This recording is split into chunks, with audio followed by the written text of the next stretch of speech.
observe that day? Why should we have that anniversary? And Mureithi Mwito, why did we have to have the day of yesterday?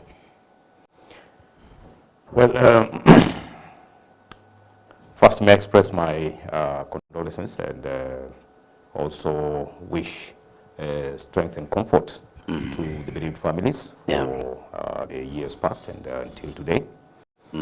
Hoping that what transpired in 2024 is going to change totally the minds of those in power. It was an expression of anger and bitterness. When there is a total communication breakdown, which had been deliberately created by the government, especially through Parliament and the executive. They colluded to agree on things that the Kenyans who have granted them the sovereign power to act as executive and also act as members of the National Assembly, when they ignored them, yet they had been sent by them to work on issues that would be a benefit to Kenyans. When they refused to listen, and for the longest time, I remember that time the Gen Z said, it is no more. We have seen you people taking for a ride our parents in the previous times, and it is not going to be business as usual if you people pass the finance bill, which has these flaws and those flaws, and they were pointed out.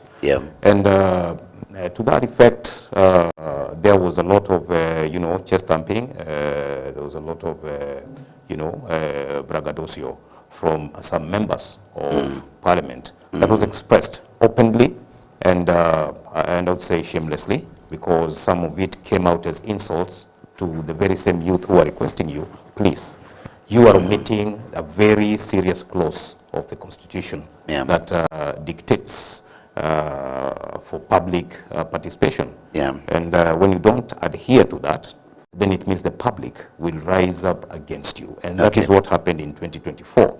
The public rose against, led by the youth of the moment, the Gen Zs, rose against the government. What happened thereafter is not necessarily the issue of the finance bill, but eventually we saw deaths that were actually committed without care of what the law says, or even what humanity dictates, or even what God would wish to happen when somebody asks a question. Because if you don't like the question, you go think about it, or have a better way of responding, or agree.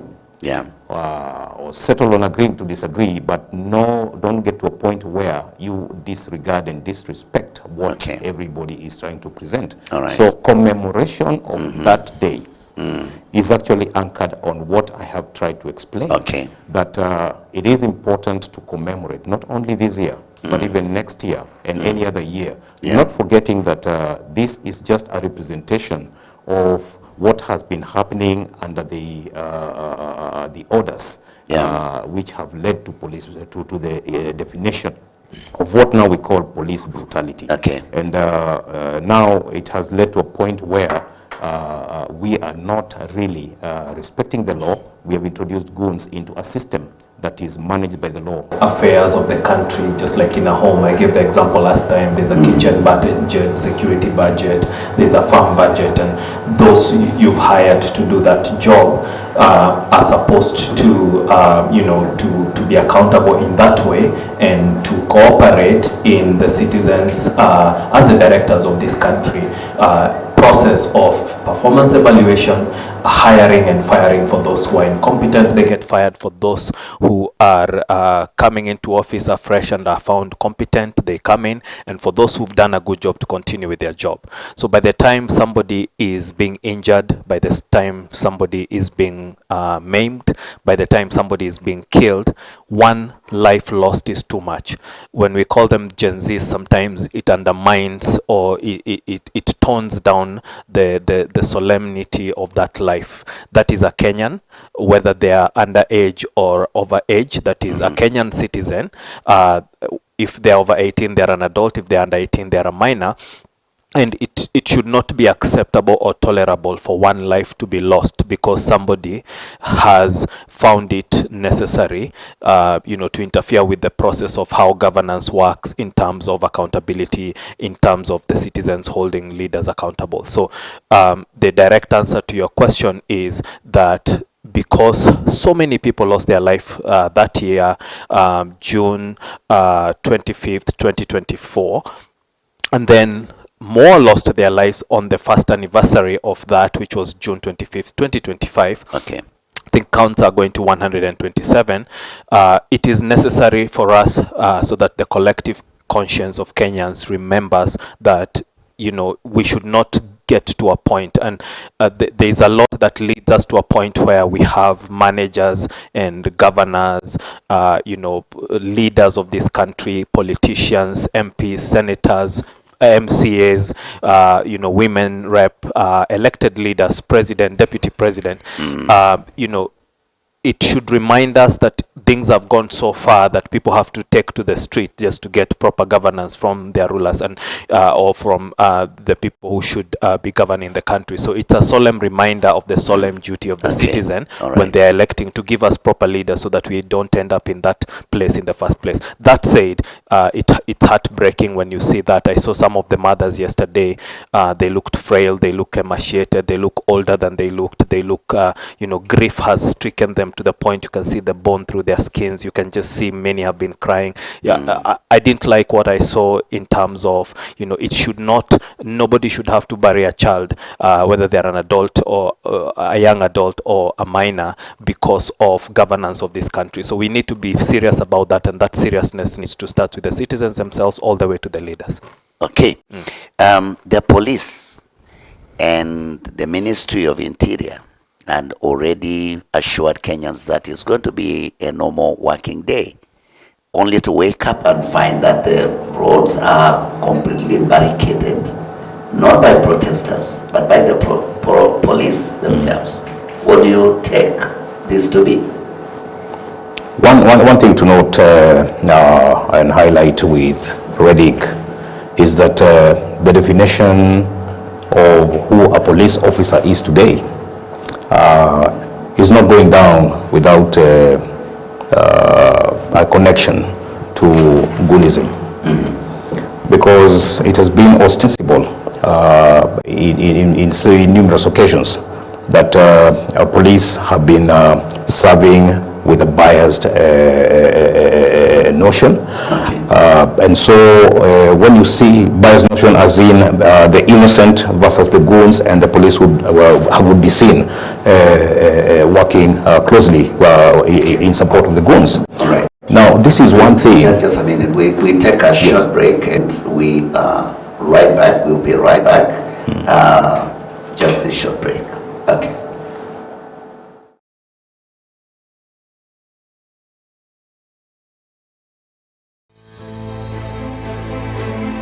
The eyes, and you cannot identify whether this person is a police. So there is mistrust amongst Kenyans, and that was well expressed by the traders. They couldn't trust them because they know that it has happened before with similar assurances that business shall run as usual, even in 2024. So my question is, are they lying to Kenyans that it will be a normal working day, but when Kenyans wake up only to find that they had already planned something different? Is this double speak? It is a double speak, because in their words, they are giving an assurance that there will be, the day will be normal. But at the back of the mind, and that's why we're looking at the motive. How have you been behaving before, to understand whether you are in the correct motive right now, as you give me the assurance. And that's why I'm saying what has happened previously has actually borne something we call mistrust. And dealing such a thing out in just a statement is not going to be easy. With building, reconstructing now the image of the police force. So once again, to a point where we can trust them as our security. And so that is why it was explicitly expressed by the police, the traders, not only in Nairobi, But even in areas where it was not as tense as it were in Nairobi, and businesses didn't open because they couldn't trust them. They know that it has come to light that not necessarily goons criminals who come from nowhere. These are criminals who come in a very well orchestrated move and attack specific areas. So you saw what happened along Moi Avenue last time. You saw what happened in to almost every open supermarket. And you see now when you tell a supermarket to open that it will be business as usual, they'd rather lose the money than trust you. So they don't trust the CS, they don't trust the IG, they don't trust the police force. And I'm not saying this to attack any individual. It is because they're the ones who are making public statements, announcements. But the public have got their brains to do the analysis and get to understand how do we correlate with these people. Now it has reached a point where when there is no trust, and when they unleash brutality, even on peaceful demonstrators like yesterday, it even sinkens that mistrust deeper than where it was. And you see what we are trying to ask here, and my dear viewer, I want you to understand, we don't just want to touch it on the surface. We want to interrogate this thing. We want to know whether leadership is failing. We want to see who is breaking the law. And to you, Moredi, before I let you go, was law broken? And are the police officers allowed to break the law at will? Because when you blockade people who are carrying on their daily lives and activities, their livelihoods, you shut them from going to open their work, is that within the law? And are the police free to break the law? Police are not free to break the law. Every Kenyan, and that includes the president, we are all under the law. That is our constitution. So was the law broken yesterday? The law yesterday was broken. And that is why I was talking about mistrust. You don't tell me to come to go to do my business somewhere, and then you barricade the path, the road that leads to that place, or the path that heads to the place of my business. So how do I get there? How will I leave that place? You know, because what I saw that was so interesting, because I stood for a moment to watch what was happening somewhere along Jogoo Road. And I could see it was easy for them to let everybody to go to the other side. That is to the residential side. But coming to town, they blocked it 100%. So which means, if you're going to that side, you'd better stay there. And who told them that anyone who goes past their barricade, that person lives somewhere there? Could be I'm picking something, then go back. Just to come and back, go back. So that shows you how the inconvenience that was caused. The inconvenience that was caused, and the frivolous analysis, understanding of the law by implementation of the law by the police, because they do not care to know whether they are injuring, offending anyone. They just do it because this is how they feel it is right. Of course, the juniors who are actually on the roads, on the streets, are actually taking orders from above. It means somebody is not doing his job. And that starts from the people who discuss the security of this country. Talk of intelligence, talk of the DCI, talk of the police force, as in including the DCI, because they sit down to do the meetings, and the administration to discuss how the day will be managed. So if they overlook such things and give orders to the juniors that you can block any road that goes to town, and that's where business is, how do you expect to earn revenue? What is their work? To block the road or to protect those who are using the road? Protect. Okay. But anytime you block and you don't want me to access, it means there is some fear that has actually groped the police force. Okay, Bwana Kabugi. Very disturbing pictures appeared yesterday. Yes. Early in the morning, especially in the CBD, where the police trucks were seen driving along the streets, and then some people, groups of people, appeared to be picking instructions from these officers, and it's like they are moving, targeting some people, and it's like they are being told these ones it's like is the police officially now working with gangs in this country? We saw a lot of disturbing things yesterday. Okay. And firstly, it's good to give credit where it's due, and it's good to criticize constructively when it's warranted. I'll start with the negative things and the constructive criticism. The first issue is legal and governance, leadership, technical issues. When the Interior Minister tells people tomorrow is a working day, you're free to go to work, to school, whatever your vocation is, and then deliberately is misleading Kenyans so that when they follow those instructions, they find themselves stranded, and people who are coming from up country can't even come close to the city center. There, we are in a midterm for boarding school, so students are coming back and forth from up country. People have goods with them. They are stranded and forced to walk long distances. That's a huge abuse of both your job and your responsibility, especially because he's a lawyer. He should understand these things. You cannot give conflicting directions when you're the Minister of Interior. You cannot get to a point where you so disregard the people who've employed and give. I keep giving the same example. He's the equivalent of a security guard for your home, but now he's for the country. Your security guard can't start abusing you and restricting your movement and telling you one thing and then deliberately obstructing you. So that was unacceptable. And the fact that it can happen so blatantly in front of cameras and he's talking with bravado without the slightest of shame tells you how low we've stooped as a country that we can accept. He's only doing that because the citizen has accepted that level of mediocrity and incompetence. Okay. So we have to accept that. The second and really disturbing thing I saw yesterday was the deployment of a weapon that I think a majority of Kenyans don't understand what that weapon is. And number one, the law is very clear that it allows Kenyans to peacefully assemble. It allows Kenyans to picket or protest where it's requisite. And most importantly, the security agencies are supposed to protect those Kenyans as they do. There's a weapon that was deployed yesterday that is what is called an acoustic weapon or a sonic weapon.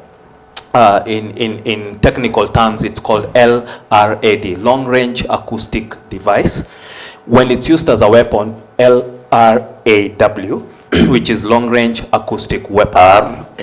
So it's LR, long range acoustic device when used in non-military or non-law enforcement, for non-law, for example, when it's used in a disaster, where people are being rescued from an earthquake or burning building, when you're doing crowd control that is not law enforcement or military, it's a long-range acoustic device.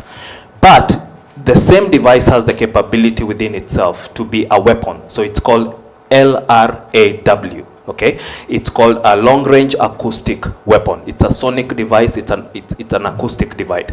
Now, let me dig. It belongs to a family of devices that are called acoustic hailing devices. Acoustic hailing devices simply means, whereas normal, even communication gadgets have a short range, these ones are supposed to go further to help communicate over long distances. For example, your bullhorn, your typical loudspeaker, it goes up to a range of 90 decibels. There's a reason why it's supposed to be regulated to 90 decibels. 90 decibels is what internationally by health standard is called the acceptable, occupational safety standard for noise. So noise, when it turns to noise pollution and destructive noise, past 90, it's not healthy for you, and it's considered an occupational hazard. So all devices are limited to up to 90. That's why bullhorns that people use, loudspeakers that people use, when you go to, for example, when you have a hearse, it has a loudspeaker, an ambulance, police vehicles, security vehicles, even these APCs, they're called armored personnel carriers that were being deployed, they have those deployed. They go up to 90 decibels because anything over 90 is an occupational safety hazard. When it gets to 120, right, it becomes where there is permanent hearing loss. Okay, 120 decibels, the human body has what is called a threshold for pain. Between 120 and 130 decibels, you actually feel physical pain, and I'll explain why. Because the noise turns into a weapon that is destructive to your body. Okay, now, and anything over 120 will cause you permanent hearing loss. Okay, now long-range acoustic devices and weapons, by definition, the minimum noise threshold is 135 decibels. So they go from 135 decibels to 162 decibels. Okay. In by design, long-range acoustic, by manufacturer design. The reason, so already by the fact that the minimal range is 135, it means it will cause permanent hearing loss, it will cause damage, it will cause physical pain, and I'll explain why. Now, when it gets to 150, it ruptures your eardrum. Oh, really? It ruptures your eardrum, okay? So it can rupture your eardrum. So these devices are calibrated from 135 to 162. Now, let's go a step further. There's a minimum distance that's supposed to be kept, which is 10 to 20 meters dependent on the device. And it's always recommended the further the better, because this is a long-range device. And beyond that, and this is the most important point, when it is deployed and using that over 120, internationally by health standards, it's not supposed to go beyond 8 seconds. If you have that noise directed at you for more than 8 seconds, permanent hear loss will occur, okay? So most responsible law enforcement agencies will use it for 1 second to 5 seconds. It's supposed to be short bursts. It's supposed to be, intermittent. Now, why are they used? They're used, like I said, this is the kind of device that can be attached to a helicopter to give, instructions. It's used for search and rescue, for example. But the moment it turns to either law enforcement or military use, it is a weapon. And it is an offensive weapon for one reason. When it is deployed, your ears, inside your ear, past your eardrum, there's something called a vestibule. So your ear has two chambers. It has the hearing part, and then it has the balance part. So the balance part is the one that is called the vestibule. So the bursts of concentrated sound that emanate from this weapon stir up the fluid in your ears that is responsible for both balance, but also on the hearing side, it destroys the hair follicles that or the sensitive parts that are supposed to allow you to hear. Sense, yeah. Now, what happens when that happens? When that fluid, there are small stones that are sort of there are small stones inside that liquid that are responsible for your balance, okay? So these stones usually move around. So that system of the fluid and these stones and the hairs that sense are what tells your body what position you are in, okay? Now, there's when you cause, that weapon causes what is called vestibular disruption, which means it so stirs up that liquid that you get into a state where you feel like everything around you is spinning. I don't know if you remember when you were kids and you would turn around and, go round and round, and when you stop, you're losing balance and you're going round and round, okay?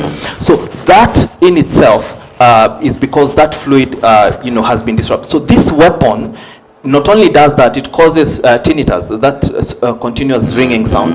It causes you to lose your sense of balance, which means your eyes and your nervous system and your ear, that balance system, are sending different signals. I don't know if you've ever been in a vehicle, vehicles around you move, and then you're stopped, and then suddenly you, even as a driver, you feel like you're moving because the ear is getting a different signal. So this weapon that was deployed yesterday, the first and unforgivable, incompetent use was that they deployed, so the part that is supposed to be a device is supposed to be, I call it an advanced hailing device. Hailing is giving instructions. You tell people, move this way, stop, do this. But when you turn to now that disruptive tone that we had yesterday, that's a weapon that destroys, like I said, many functions in you. You're not supposed to use it continuously. So the person, how long were they using? They're supposed to be using between 1 to 5 seconds, maximum 8 seconds. 1 to 5 seconds. Yes, maximum 8 seconds. They were using it continuously, which means anybody in the path of that device, it usually has angles.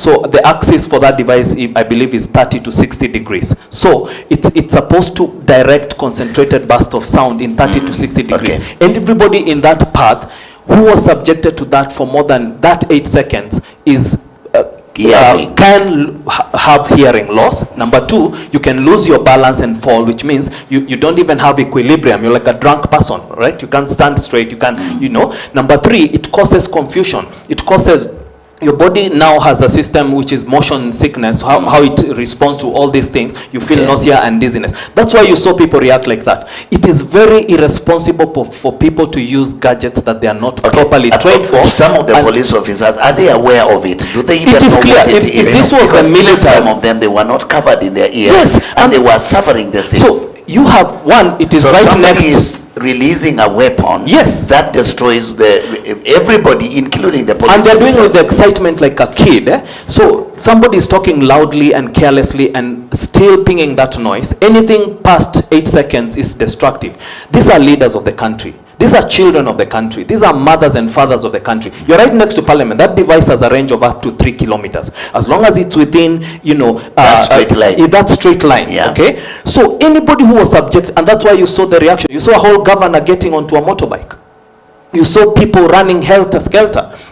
You should not deploy that kind of a weapon For more than for 5 crowd seconds. control purposes. And the 6th schedule of the National Police Service and so many policies in this country, anybody who is a security expert knows you're supposed to use reasonable force only when it's necessary. It's supposed to be proportional to the threat that's there or necessary to control. But most importantly, when all other methods have failed. We did not hear them using those bullhorns, which are on the same APC, and they could deploy that below 90, which is safe for people. So they are using a weapon. They are not clearly trained for it. A military person would clearly tell how to use it because they are taken through serious training, because they know this is something destructive. Remember, it's supposed to be used as a last resort. For example, if you are at a security installation, you are at a ship that needs security, you are at any static position, and somebody is approaching you, you don't know whether they are a threat, you don't know their intention, you use those devices to warn them and talk to them.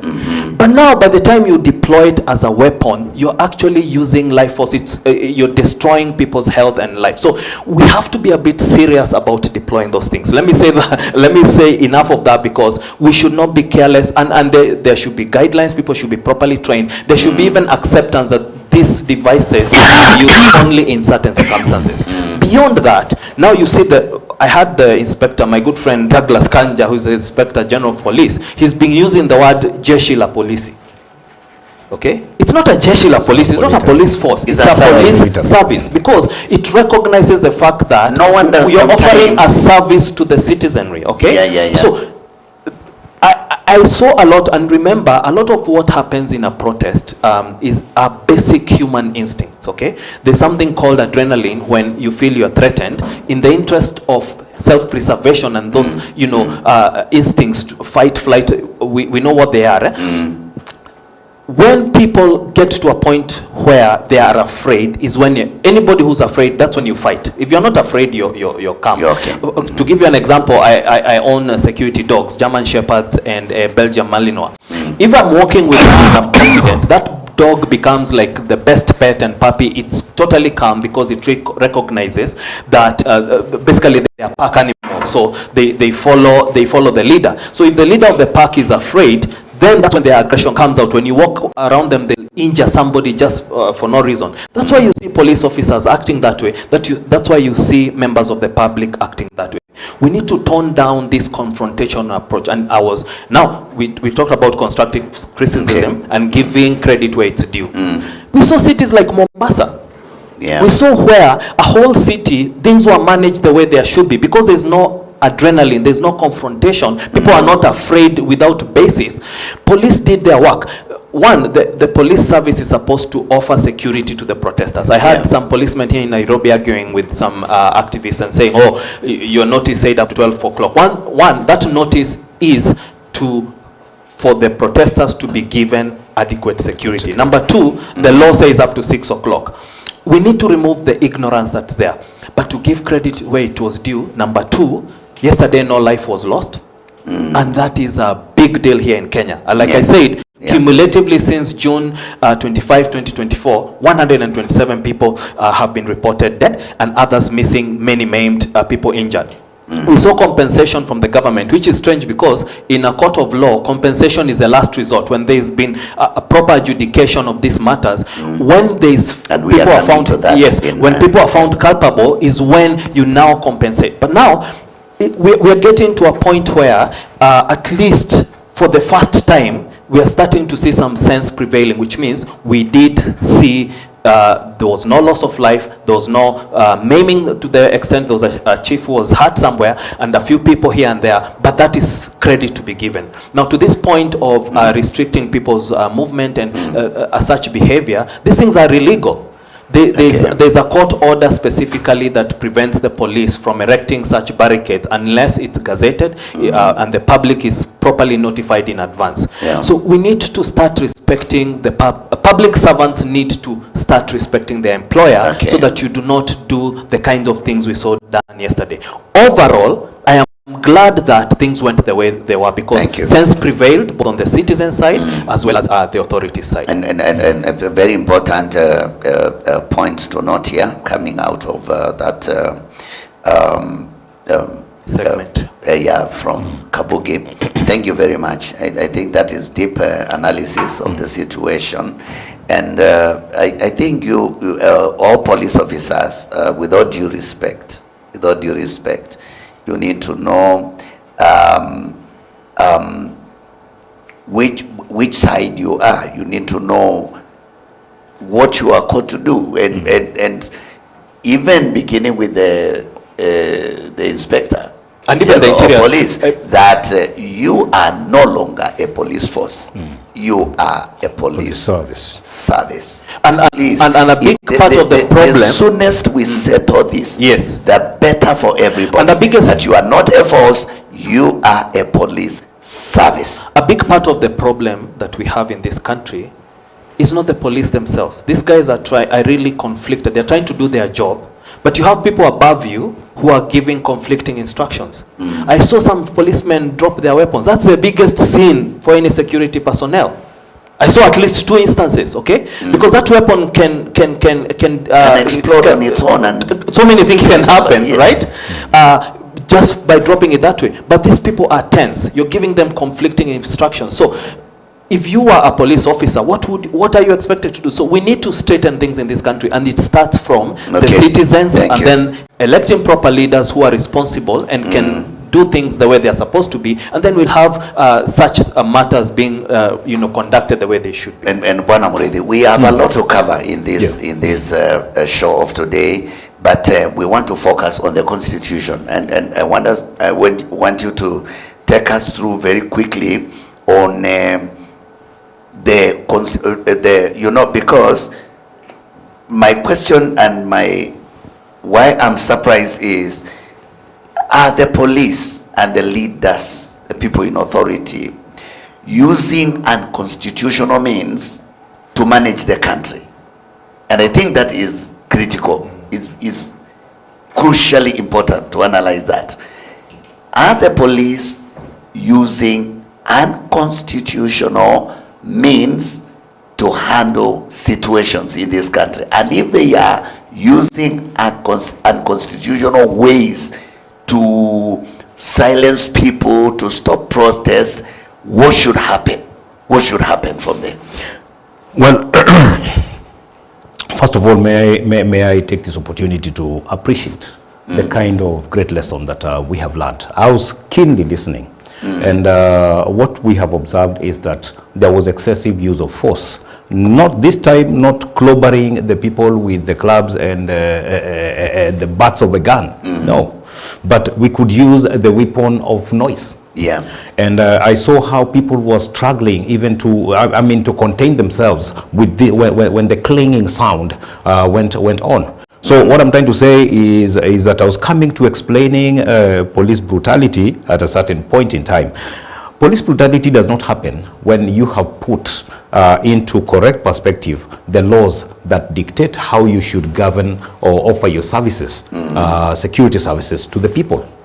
If you follow to the latter, the rules, the regulations, the laws under this constitution that have been set for the security forces, then we would be having it much easier than this. Because we have realized earlier on that much of the mad situations that we have witnessed in every demonstration, which is a right to every Kenyan, is as a result of a provocation by the police force. They throw tear gas here, they throw tear gas there. It's like what we were explaining.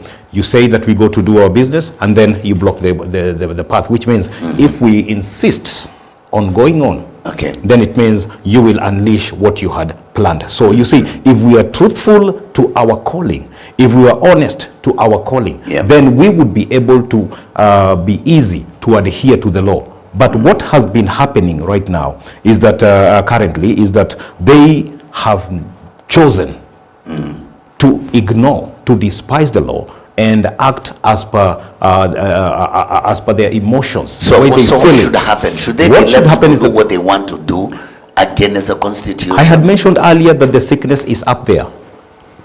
We are seated here listening to a security expert, Kibugi, speaking, because we are totally ignorant on these things.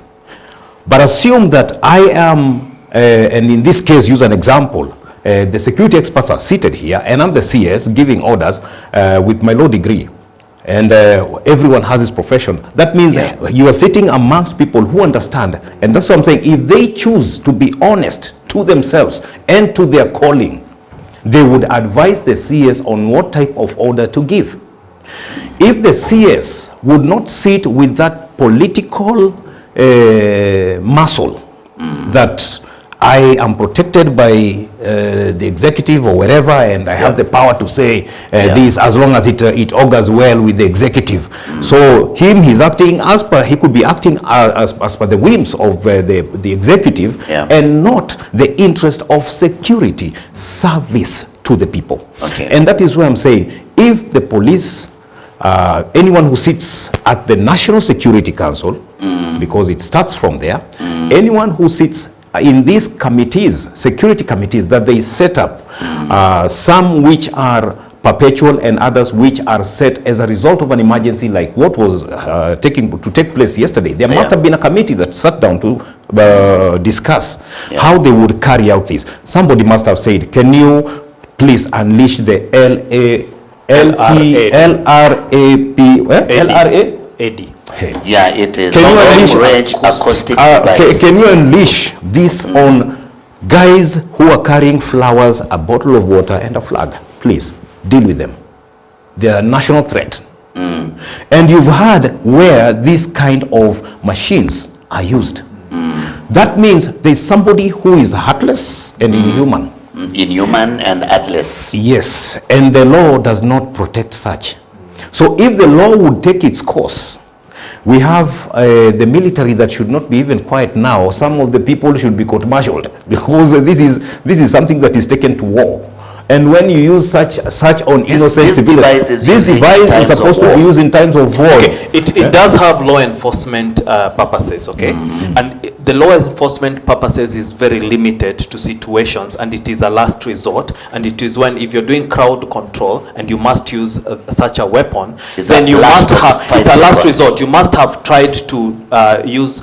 This is force. You're using force. Okay. It's force. The cochlea, which is your hearing center, will be damaged at the minimum decibel this thing is used, especially if it's used. They used it continuously. I mean, you could count maybe even 5 to 10. I don't know how long that was, but the whole clip that you could see, it was continuously being used. Number two, because it was a street, people had nowhere to run. Even people driving the vehicles and the motorcycles, they will be disoriented, because the little stones I talked about, I think they're called otoliths or something like that.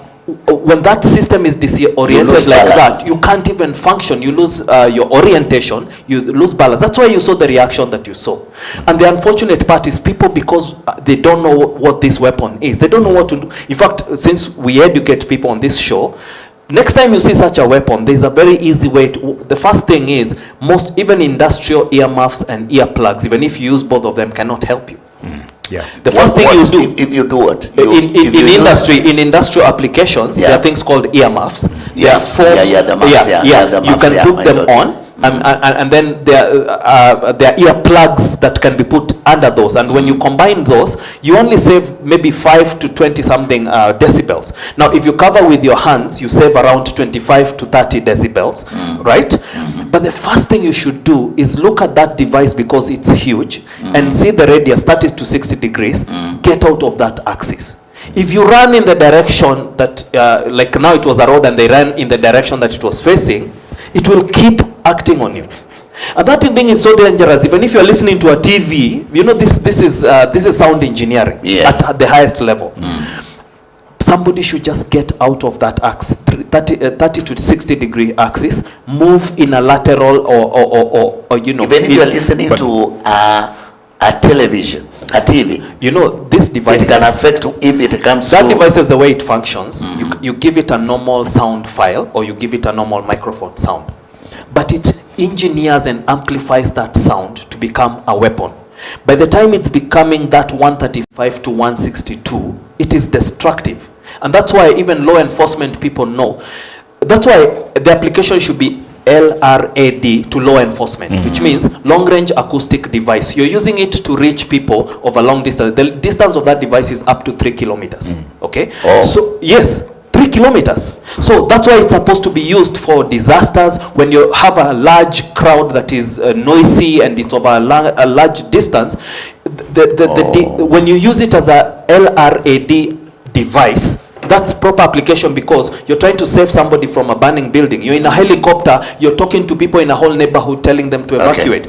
But now when you use it as a destructive weapon like it was used, and especially with the incompetence which it was used, it is totally unacceptable, because that is hearing loss almost guaranteed. You know, my question is this, Bwana Kabugi, should we continue, if it is a president, if it is a minister for internal, if it is a police commissioner, IG,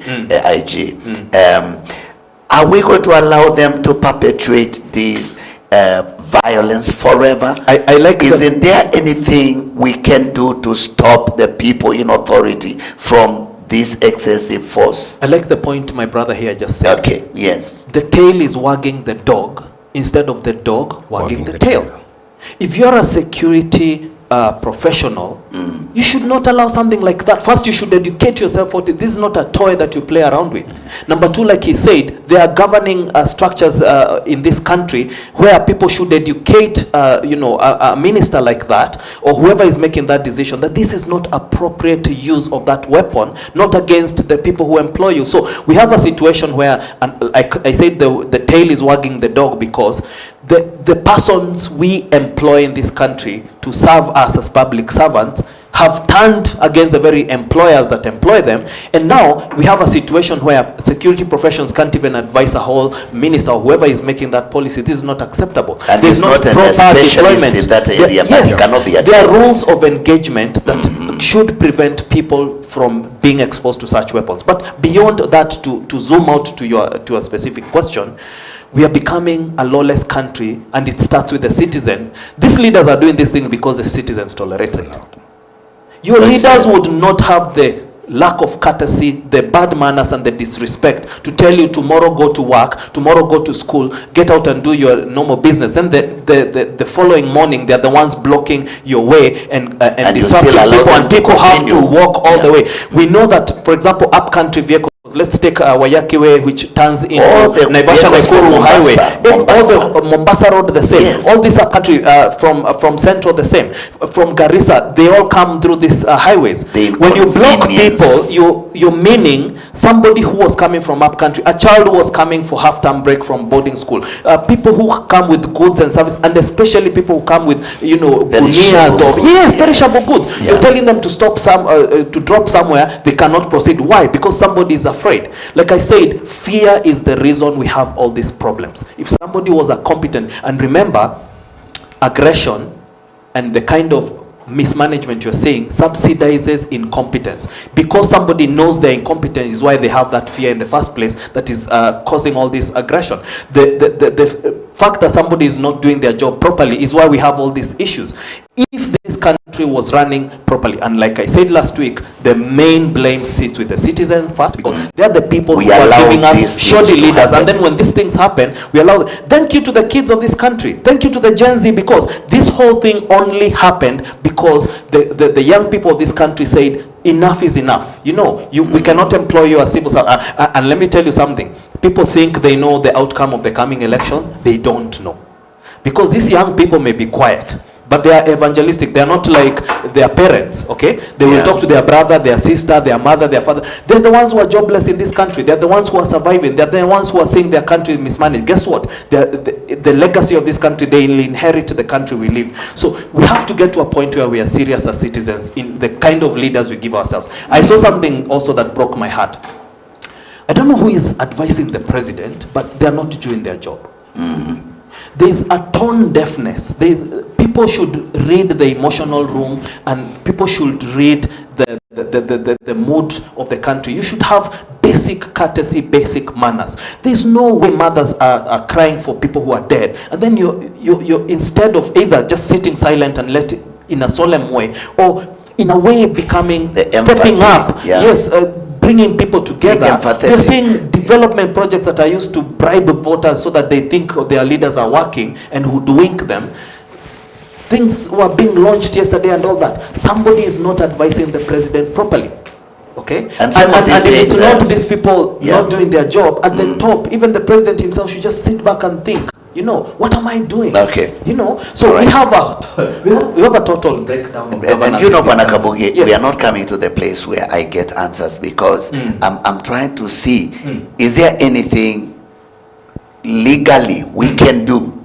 The only if there's something we can do, why are we not doing it? The only means given by the law and the Constitution is when we go to the elections next year. You citizens, do your job properly. Stop messing around. People are dying because of you. Because these leaders have known you're incompetent in electing them. That's why they play around like this. If we took it like a proper serious job interview where we are totally objective, doesn't matter if it's your brother or sister, your family, your tribe, your what, put these things down.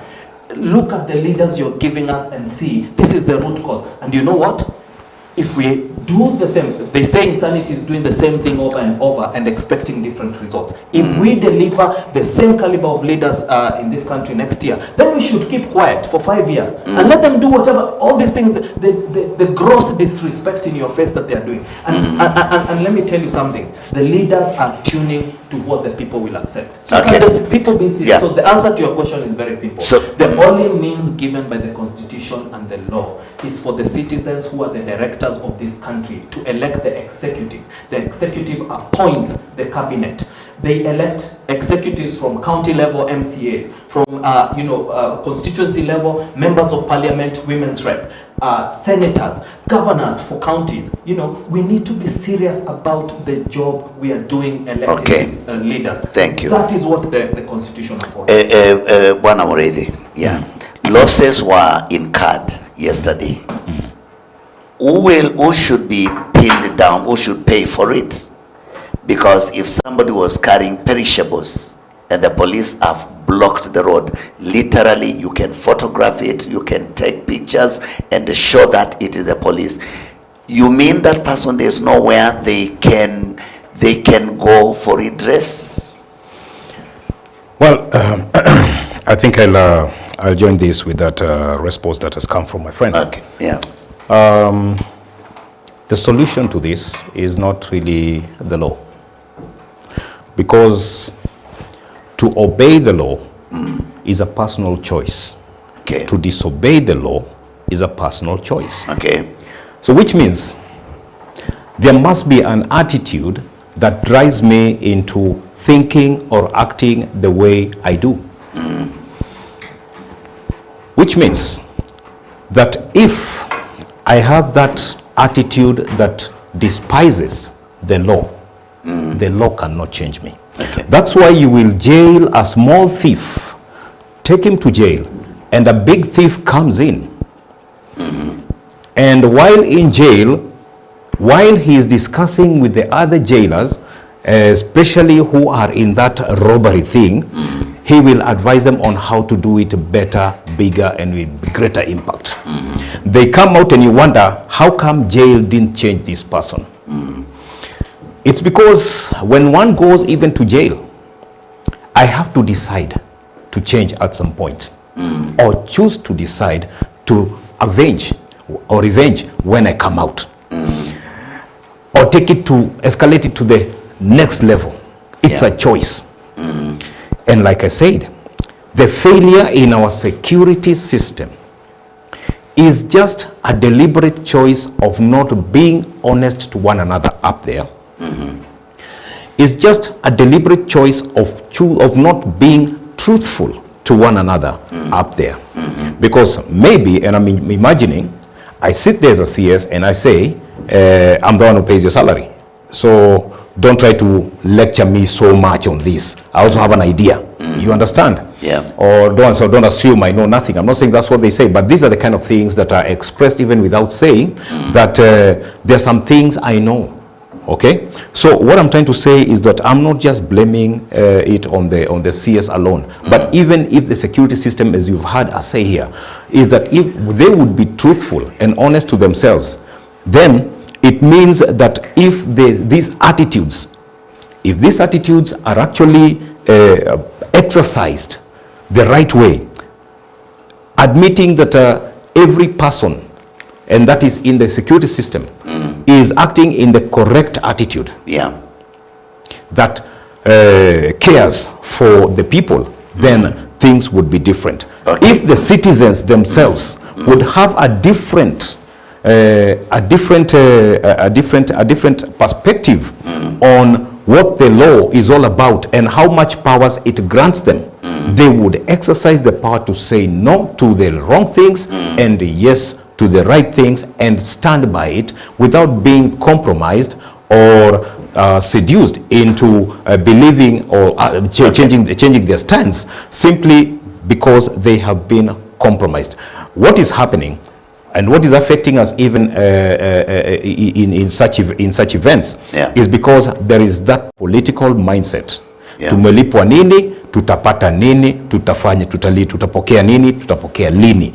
All these things have been put in place. You heard of a withdrawal of 200 million shillings spoken by the former deputy president, Rigathi Gachagua, for the same purpose. This is money that was to end in some people's pockets. Either it's members of the security force, either is a goon cluster, or the citizen cluster. Somewhere, somehow, this money was going to end up somewhere. And every time money is being used, the law is being so there's somebody who is saying, I'm willing to compromise what I believe and stand for because of whatever I will receive, 200, 1,000, whatever. And that affects their attitude towards it. If we would exercise a change of attitude from our respective quarters, then the nation would actually change. You know, I was looking for, and I'm not letting you go, but I was looking forward to answers where somebody would take responsibility for the unconstitutional, illegal instructions that are given to officers that occasion like that do economic sabotage and economic gridlocks, things like that. I really want somebody to be able to be taken to court for that, and that's what I'm looking for. But let's move on, because I'll just give you a biblical analogy. Okay. I'll just give you a biblical analogy, short one. Moses came with the law. The law didn't take people closer to God. Then Jesus Christ came with love. Love is an attitude. Moses came with regulations. Don't do this, do that, don't do this, don't touch this, don't go where, all these kind of rules. They don't change people. What changes people is when I choose to act right. The wrong-minded person will become guilty. And that's where transformation begins. Okay, let's move on to the president's diary. Especially on the day that, and I want you to weigh in on it, because when people are mourning, having lost the their loved ones shot by the police. They had broken no law. They had broken, these children had broken no law. They had gone to express their frustration and to defend their rights. But they were shot and they were killed. And the day there is a commemoration of the 63 plus others the following year. When there is a commemoration, there is no sober mood on the leaders. There is no sympathy or empathy, whatever, on these parents that have lost their children. The police officers that killed these children are still walking free. But the national leader, our president, pays no attention to it, says nothing on that day when mothers, 63 children killed in one day. And the president, on a day that evil was perpetrated, takes a different engagement, ignores completely the plight of these parents and the relatives of these children that were killed. What can you say about that? Very briefly, because now we are running out of time. Lack of empathy is an attitude. Lack of sympathy is an attitude. And it's a negative attitude. And what the president expressed yesterday was that, I got work to do. So you do your thing, you take care of things, I got work to do. And the bombers you're talking about, Kenyans have a problem with the same bombers. Because the cultural heritage has sort of been taken away and replaced, whatever magnificent building that comes around and removes the dome hat, the hat shape Bombers that we know. The bombers that we know that was built with the African mind in it. Cultural heritage. When you bring it down and bring some magnificent Singaporean structure, because it looks so modern, it has nothing to do with our culture. It has nothing to do with bombers. Kenyans don't even like it, but this was brought forth. So by him going there, what him going do you there, think he it was shows saying? them. What do you think he was saying? What I'm doing is not about you; it's about me. So you worry about yourselves, and I have other things to do. And that is how it worked.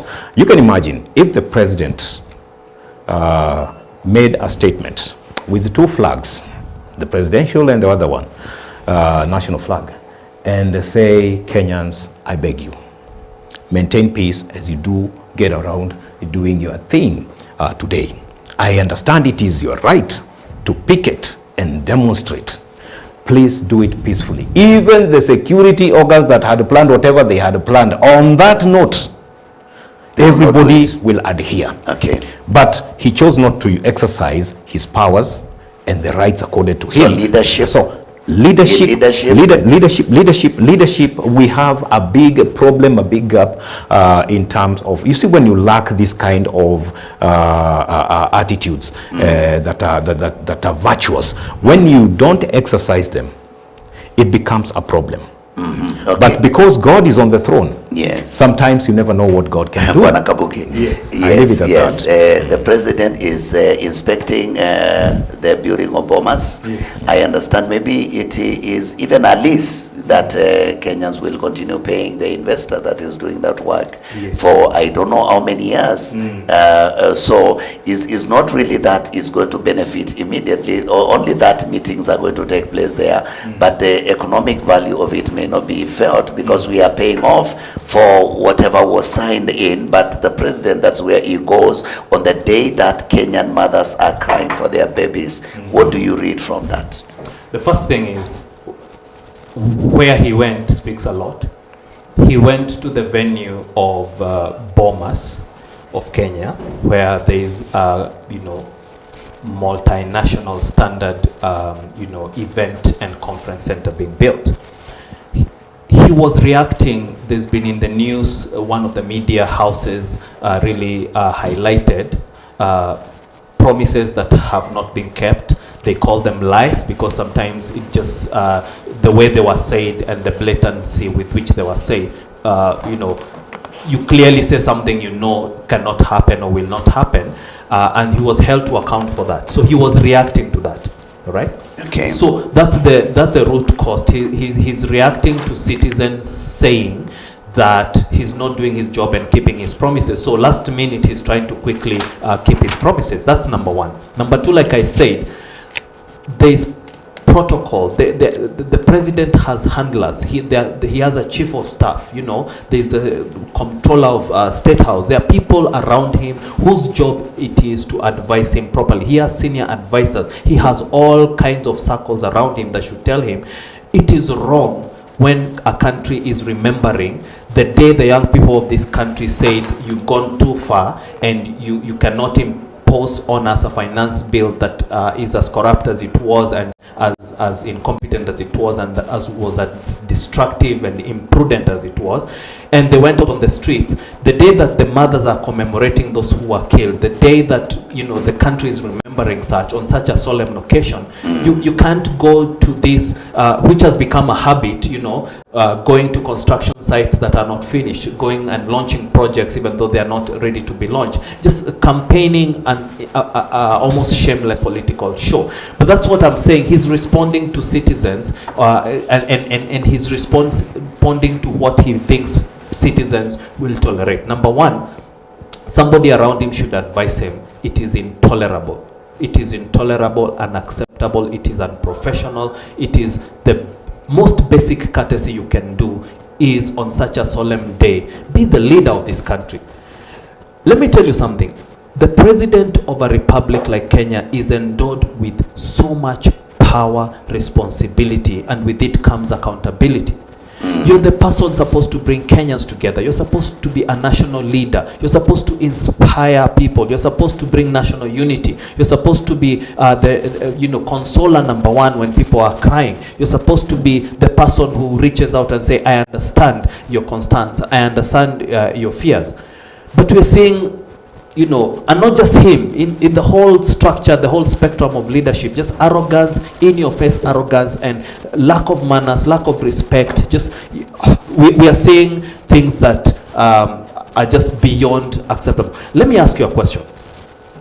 In normal affairs of any business, when a chief executive officer is coming to his contract being renewed next year, or a performance appraisal, he doesn't start this kind of upheaval and disrespecting the board of directors who appointed him and all the kinds of shenanigans we're seeing. No. In any whether it's your business, a private corporation, a public corporation, any organization, this is intolerable. So somebody should be advising him if he himself doesn't have the wherewithal, and the sense to just see that was plain wrong. Okay. Now, the last part of it is very simple. There's a list that is, and I advise Kenyans to go look at it. There's a list that shows the most corrupt leaders of the world.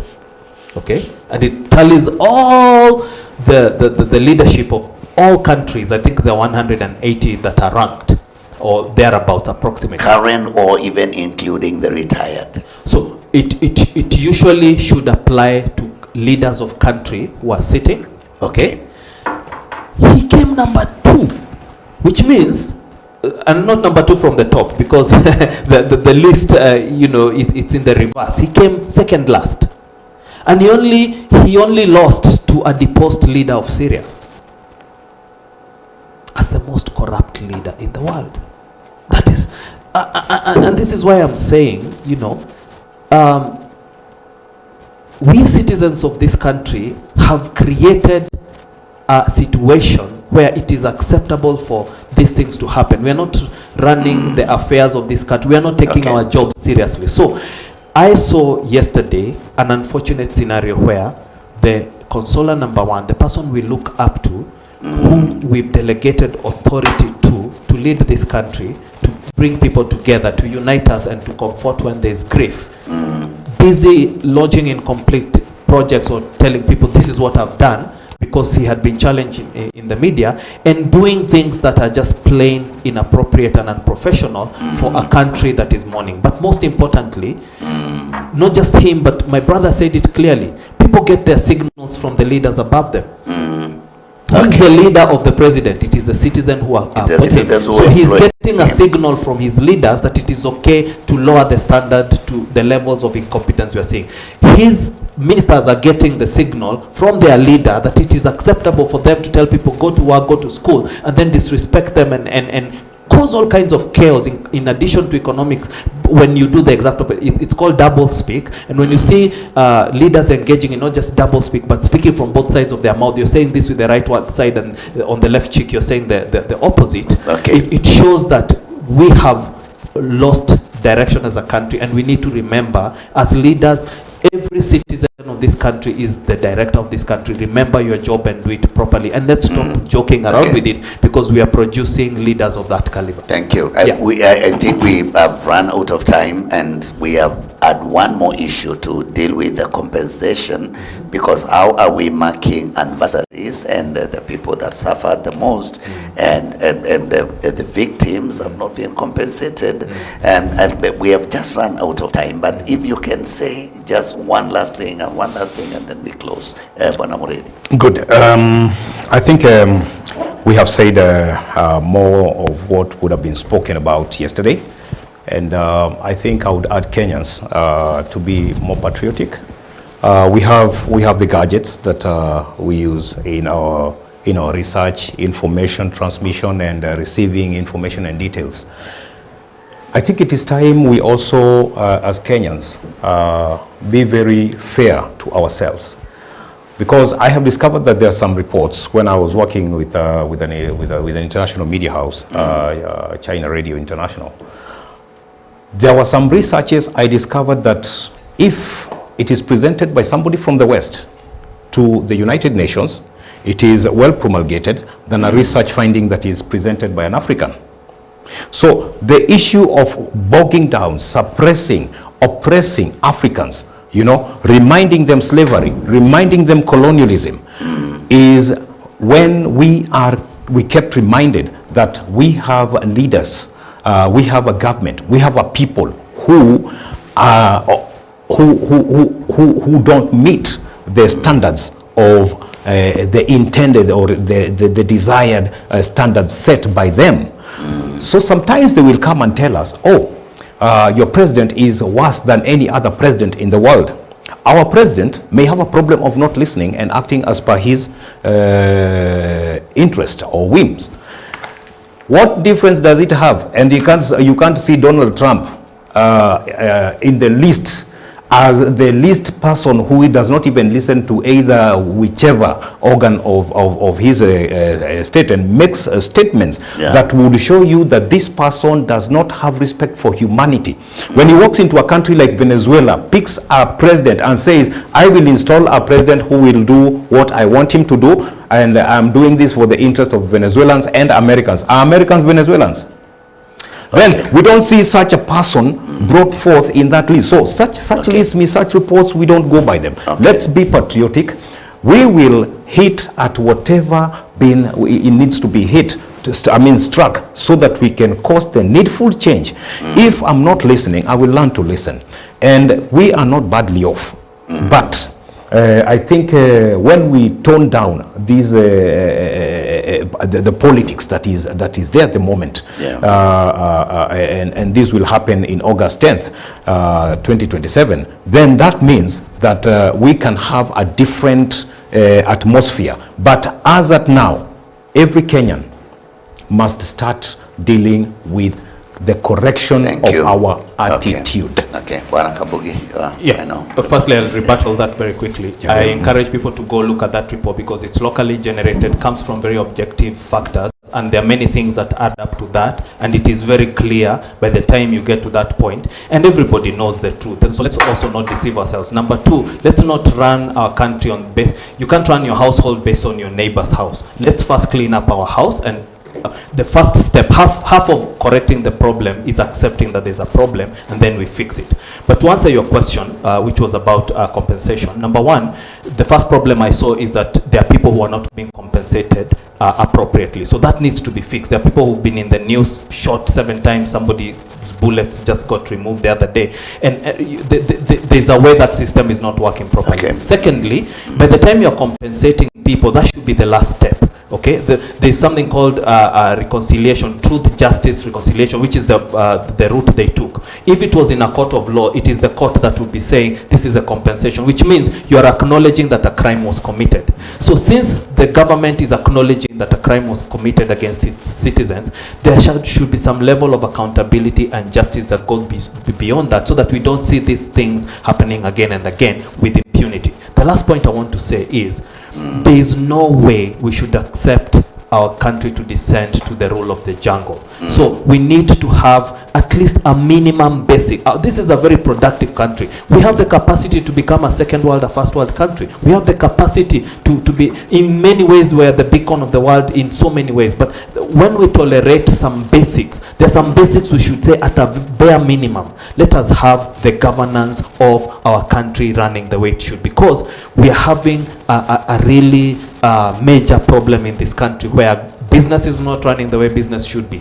Governance is not running the way governance should be. Public sector not running the way it should be. The private sector not running the way it should be. And it all starts with the citizen deciding enough is enough. What I love about this country is that the young people have decided enough is enough. They've drawn that line, and that keeps me hopeful, because I know for the future we are going to have accountability, because now we are turning from politics of tribe, politics of race, politics of divisions, politics of faction and party. We are turning to politics of issues, and it shouldn't even about politics. It should be about leadership. We should be about ideas. We should be about, Kenya has the greatest ideas. We are a beacon, like I said, to the whole continent and to the whole world. We've given the world presidents of first world country. We've given the world major scientists. We've given the world everything.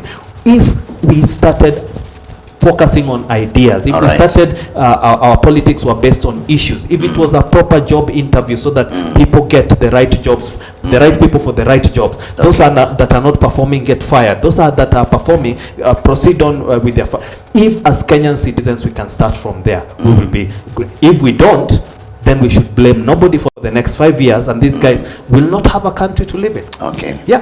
Asante. And with that, we must come to the close of this show today. Of course, very deep conversation here on the goings on yesterday and the direction our country is taking, and it is coming out clearly that we need to adhere to the rule of law, and the law does not apply only to one part of the populace. It applies to everyone in the country, the president all the way down to the least in the society. They must all adhere to the constitution and the laws that govern this country. When the police begin to act as if there is no law that controls them, it is wrong, and the country cannot be headed in the right direction.